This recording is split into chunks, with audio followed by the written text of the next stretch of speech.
9 मई जलाओ गिराव के 2 मुकदमात में बड़ी पेशरफ। डॉक्टर यास्मीन राशिद, उमर सरफराज चीमा, मियां महमूद रशीद और एजाज चौधरी की जायदादें जब्त करने का हुक्म।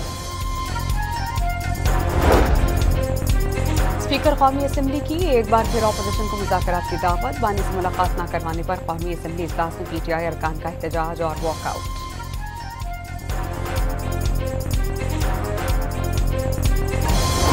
FBI का जमा करदा रेवेन्यू रियासती मिल्कियती इदारों पर ज़ाया हो रहा है।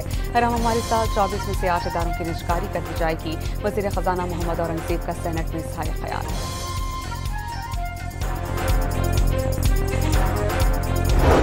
स्टॉक एक्सचेंज में तेजी का रुझान बरकरार। 100 इंडेक्स तारीखी बुलंद तरीन सतह 1,47,845 पॉइंट्स पर बंद।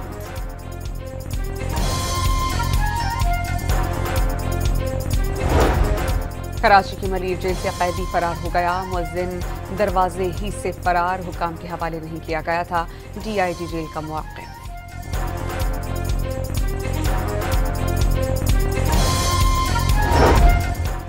गज़ा पर सहूनी फौज की अंधाधुंध बमबारी, मजीद 89 फलस्तीनी शहीद, 513 जख्मी। भूख प्यास से तड़पते 2 बच्चों समेत मजीद अफराद दम तोड़ गए।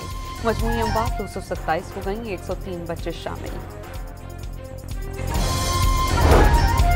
और पाकिस्तान और वेस्ट इंडीज के दरमियान तीसरा फैसला कुन वनडे। ग्रीन शर्ट्स का टॉस जीतकर बॉलिंग का फैसला।